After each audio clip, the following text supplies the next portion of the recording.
Jewellery designing एक art है और जितने तरह की ज्वेलरी अब मार्केट में आने लगी है उसने ज्वेलरी बिजनेस में एक एवोल्यूशन सा ला दिया है। तभी तो ज्वेलरी अब सिर्फ ट्रेडिशनल नहीं रही, ये फैशन और पर्सनल एक्सप्रेशन का पार्ट भी बन चुकी है। इंडिया का ज्वेलरी मार्केट तो साल 2029 तक हर साल लगभग 6% की रफ्तार से बढ़ भी रहा है। यानी इस बिजनेस में काफी ज्यादा स्कोप है। इसलिए आज यही जानते हैं कि इंडिया में इस बिजनेस को शुरू करने के जरूरी 7 स्टेप्स कौन से हैं। पहला स्टेप, मार्केट रिसर्च।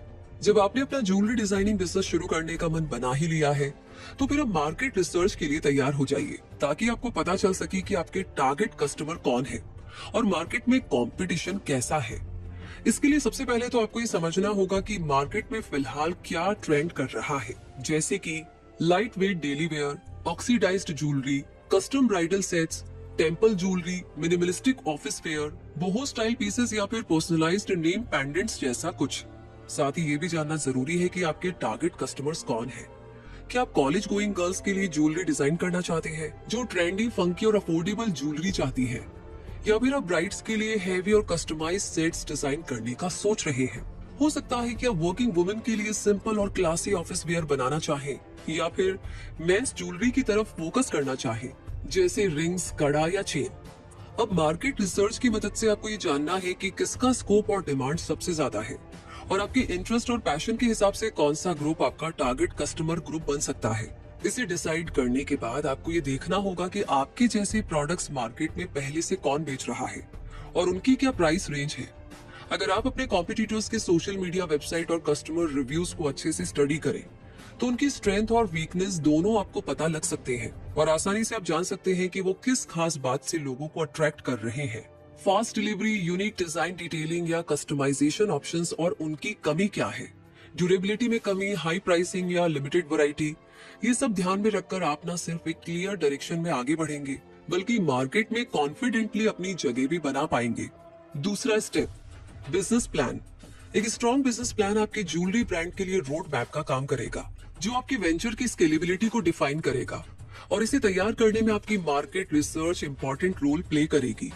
इस प्लान में आपको अपनी प्रोडक्ट कैटेगरी को क्लियरली एक्सप्लेन करना होगा, यानी आप फाइन ज्वेलरी पर काम करेंगे या फैशन ज्वेलरी पर, आपका फोकस प्रीमियम क्वालिटी पर है या अफोर्डेबल पर, आपकी प्रोडक्ट रेंज में कौन कौन से प्रोडक्ट टाइप शामिल होंगे, जैसे oxidised earrings, resin pendants, custom name jewellery या ऑफिस वेयर मिनिमल पीसेस। इसके बाद आप बताएंगे अपनी टारगेट कस्टमर प्रोफाइलिंग के बारे में, जिसमें age group, lifestyle, fashion preferences, spending capacity और प्लेटफॉर्म यूजेस जैसे फैक्टर्स के बेस पर आपका कंज्यूमर सेगमेंट तय होगा।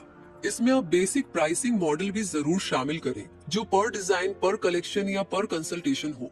इसके साथ ही आपको प्रॉफिट मार्जिन्स और मंथली रेवेन्यू प्रोजेक्शंस का अंदाजा भी लगाना होगा, ताकि आपका बिजनेस प्लान एकदम क्लियर हो और आपके बिजनेस को सही डायरेक्शन में आगे बढ़ा सके और फंडिंग के लिए इन्वेस्टर्स को इम्प्रेस भी कर सके। तीसरा step, legal requirements and licences. Jewellery designing business शुरू करने के लिए आपको कुछ रजिस्ट्रेशंस और लीगल प्रोसेस को भी पूरा करना होगा, ताकि आपका बिजनेस प्रोफेशनल और रिलायबल बन सके। इसके लिए सबसे पहले तो आप अपनी कंपनी को रजिस्टर कीजिए। अगर आप अकेले से शुरू कर रहे हैं तो सोल प्रोप्राइटरशिप के तौर पर रजिस्ट्रेशन करवाइए। वहीं अगर आप किसी के साथ मिलकर के बिजनेस शुरू कर रहे हैं या फ्यूचर में पार्टनरशिप बढ़ाना चाहते हैं तो अपनी कंपनी को पार्टनरशिप फॉर्म या एलएलपी यानी कि लिमिटेड लाइबिलिटी पार्टनरशिप के तौर पर रजिस्टर करवा सकते हैं। अपने ब्रांड का नाम और लोगो सिक्योर करने के लिए आप ट्रेडमार्क रजिस्ट्रेशन भी करा सकते हैं और बिजनेस के एनुअल टर्नओवर के अकॉर्डिंग आपको जीएसटी रजिस्ट्रेशन की जरूरत भी पड़ सकती है। अगर आप किसी फिजिकल शॉप, स्टूडियो या ऑफिस से काम करने वाले हैं तो आपको शॉप्स एंड एस्टेब्लिशमेंट्स एक्ट के तहत रजिस्ट्रेशन भी करवाना पड़ सकता है। इसलिए अपने बिजनेस से जुड़ी सभी जरूरी लीगल रिक्वायरमेंट्स पूरी कीजिए, ताकि आपका ब्रांड एक लीगल और भरोसेमंद बिजनेस बन सके। चौथा स्टेप, फंडिंग एंड सेटअप। अपने इस बिजनेस को शुरू करने के लिए आपको फंड की जरूरत तो होगी ही, जो बिजनेस की स्केल पर डिपेंड करेगा। अगर आप स्मॉल स्केल पर शुरू करना चाहते हैं तो इसके लिए आपको 10 से 50 हजार तक का इनिशियल इन्वेस्टमेंट चाहिए होगा, जिसमें डिजाइनिंग सॉफ्टवेयर, डिजाइनिंग टूल्स और प्रमोशन के खर्चे शामिल होंगे। इस स्केल पर आप घर से भी काम शुरू कर सकते हैं। बस आपको ये ध्यान रखना होगा कि वहां पर प्रॉपर लाइटिंग, स्टोरेज और वेंटिलेशन हो। वहीं अगर आप लार्ज स्केल पर बिजनेस स्टार्ट करने की सोच रहे हैं तो इनिशियल इन्वेस्टमेंट 5 से 10 लाख रुपए तक का हो सकता है, जिसमें high and designing software, computer और 3D प्रिंटिंग टूल्स के खर्चे शामिल होंगे। इसे ऑपरेट करने के लिए आपके पास एक डेडिकेटेड स्टूडियो या कमर्शियल स्पेस होना भी जरूरी होगा। आपके स्मॉल स्केल बिजनेस के लिए फंडिंग आप अपनी पर्सनल सेविंग से भी अरेंज कर सकते हैं, या क्राउड फंडिंग प्लेटफॉर्म जैसे किक स्टार्टर का यूज करके भी फंड रेज कर सकते हैं। और लार्ज स्केल के लिए आप बैंक से माइक्रो फाइनेंस लोन ले सकते हैं, या अपने बिजनेस की ग्रोथ पोटेंशियल को साबित करके वेंचर कैपिटलिस्ट और एंजल इन्वेस्टर से भी इन्वेस्टमेंट ले सकते हैं। इनके अलावा गवर्नमेंट स्कीम्स PMEGP यानी prime minister's employment generation programme, Mudra loan और स्टैंड अप इंडिया भी आपको फंडिंग में मदद कर सकता है। इसलिए अपने बिजनेस की डिमांड के अकॉर्डिंग सही फंडिंग ऑप्शन को चूज करें। 5वां step, skills and tools. Jewellery designing business के लिए सही डिजाइनिंग टूल्स और टेक्निकल स्किल्स का होना बेहद जरूरी है। आपको Adobe इलस्ट्रेटर, कोरल ड्रॉ या राइनो जैसे 2D और 3D डिजाइनिंग सॉफ्टवेयर का इस्तेमाल करना आना चाहिए। खास तौर पर अगर आप 3D डिजाइन में काम करना चाहते हैं तो CAD यानी कंप्यूटर एडेड डिजाइन सॉफ्टवेयर की नॉलेज होना तो बहुत ही जरूरी है, क्योंकि ये एक्यूरेट और डिटेल्ड मॉडल बनाने में आपकी मदद करता है। डिजिटल ड्राइंग को और ज्यादा प्रोफेशनल बनाने के लिए आप iPad, वेकॉम टैबलेट या किसी अच्छे डिजाइनिंग लैपटॉप या कंप्यूटर का इस्तेमाल कर सकते हैं। कुछ डिजाइनर्स 3D प्रिंटिंग टूल्स का भी उपयोग करते हैं, जिससे वो अपने डिजाइन्स को कस्टम साइज और शेप में फिजिकल फॉर्म में ला सकते हैं। इसके साथ ही खुद की स्किल्स को लगातार अपडेट और इम्प्रूव करते रहना भी जरूरी है। इसके लिए आप ज्वेलरी डिजाइनिंग के प्रोफेशनल कोर्सेज कर सकते हैं, वर्कशॉप्स में हिस्सा ले सकते हैं और YouTube ट्यूटोरियल से नई टेक्निक्स को सीख सकते हैं। इससे न केवल आपकी क्रिएटिविटी बढ़ेगी, बल्कि मार्केट में कंपटीशन के बीच आप अपनी स्ट्रॉन्ग पोजीशन भी बना पाएंगे। अपने बिजनेस की शुरुआती फेज में आप फ्रीलांसिंग वेबसाइट्स जैसे अपवर्क या फाइवर पर क्लाइंट वर्क करके एक्सपीरियंस के जरिए भी अपनी स्किल्स को अपग्रेड कर सकते हैं। 6वां step, brand name and visual identity. अपनी बनाई ज्वेलरी डिजाइन्स के जरिए अपनी क्रिएटिविटी और इनोवेशन को शोकेस करने के लिए आपके पास एक ब्रांड नेम होना जरूरी है, जो कि आपको एक पहचान देगा। ये नाम यूनिक भी होनी चाहिए और आपके डिजाइन्स के स्टाइल और आपके टारगेट कस्टमर्स से मैच करता हुआ होना चाहिए। जैसे अगर आप मॉडर्न और मिनिमल ज्वेलरी डिजाइन करते हैं तो नाम भी उसी तरह सॉफ्ट और एलिगेंट होना चाहिए, और अगर आप ट्रेडिशनल या हैंडक्राफ्टेड डिजाइन करते हैं तो नाम में थोड़ा क्लासिकल टच होना चाहिए। इस यूनिक ब्रांड नेम के साथ साथ एक simple but attractive logo design करना भी जरूरी होगा। इसके लिए आप कैनवा या Adobe Express जैसे ऑनलाइन टूल्स का इस्तेमाल कर सकते हैं। आपका लोगो आपके ब्रांड का चेहरा होता है, इसलिए इसमें आपके डिजाइन स्टाइल और कलर स्कीम की झलक होनी चाहिए। अब जब ब्रांड नेम और लोगो तैयार हो जाए, तब सोशल मीडिया पर अपनी डिजाइनिंग सर्विस को प्रमोट करने के लिए इंस्टाग्राम, फेसबुक पेज और व्हाट्सएप बिजनेस अकाउंट बनाइए।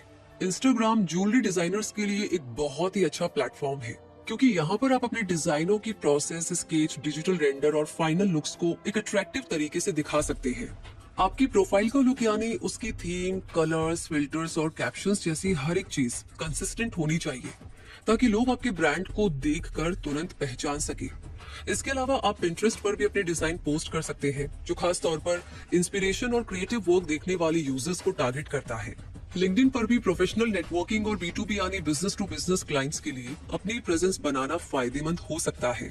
अगर आप अपनी एक डिजाइन पोर्टफोलियो वेबसाइट भी बना लेंगे तो इस पर आपकी बेस्ट डिजाइन्स, स्केचेस और फाइनल आउटपुट्स को देखना काफी आसान हो जाएगा।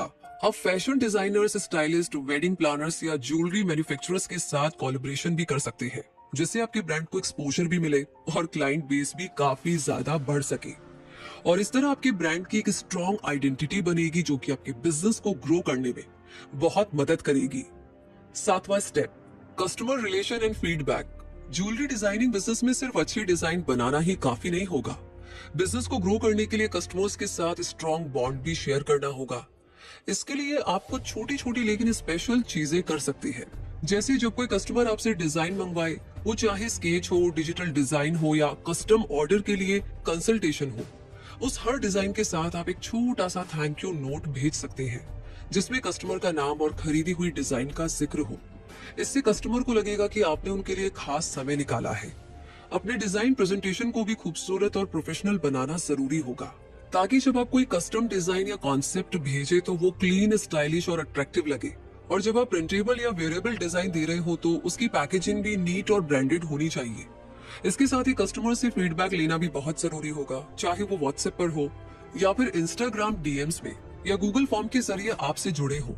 उनकी परमिशन से उनके पॉजिटिव फीडबैक को अपनी स्टोरीज या पोस्ट में शेयर कीजिए, ताकि नए कस्टमर भी आपकी सर्विस पर भरोसा कर सके। किसी भी सवाल या शिकायत का जवाब जल्दी और प्रोफेशनल तरीके से दीजिए ताकि आपकी अच्छी सर्विस क्वालिटी भी शो हो। और हाँ, अपने पुराने कस्टमर्स को वापस लाने के लिए आप ओकेजनल ऑफर्स, सीजनल कॉम्बोज या फेस्टिव गिव अवेज भी चला सकते हैं। छोटे छोटे गिफ्ट्स, अर्ली एक्सेस और लॉयल्टी रिवॉर्ड से लोग आपसे दोबारा जुड़ने लगेंगे। अगर आप अपने कस्टमर्स को बर्थडेज या फेस्टिवल्स पर विश करेंगे तो वो आपके ब्रांड के साथ कनेक्टेड फील करेंगे और इस तरह आपके इस बिजनेस में भी प्रोफेशनलिज्म, रिलायबिलिटी और पर्सनल कनेक्शन का बड़ा रोल है। इसलिए इसे ध्यान रखते हुए बिजनेस को आगे बढ़ाइए, क्योंकि तभी ये बहुत तेजी से आगे बढ़ पाएगा। तो इसी के साथ ये वीडियो यहीं पर कंप्लीट होता है। इस बारे में आपकी क्या राय है? आई एम श्योर काफी लोगों का बिजनेस है इस एरिया में, तो प्लीज आप अपने पर्सनल एक्सपीरियंस हमें जरूर शेयर करें। साथ ही साथ जिस किसी टॉपिक पर आपको वीडियो देखना है वो तो लिख ही भेजिए। लाइक ऑलरेडी कर दिया है तो इस वीडियो को ज्यादा से ज्यादा शेयर करें। अभी तक सब्सक्राइब नहीं किया है तो ये काम तो पहली फुर्सत में कीजिए, ताकि हर नोटिफिकेशन आपको हमेशा मिले और हर जानकारी से आप अपडेट रहें। हम मिलेंगे बहुत जल्दी ही। आप रखिए अपना बहुत सारा ध्यान, हमेशा अपने आप को अपडेट रखिए, ग्रो करते रहे। धन्यवाद।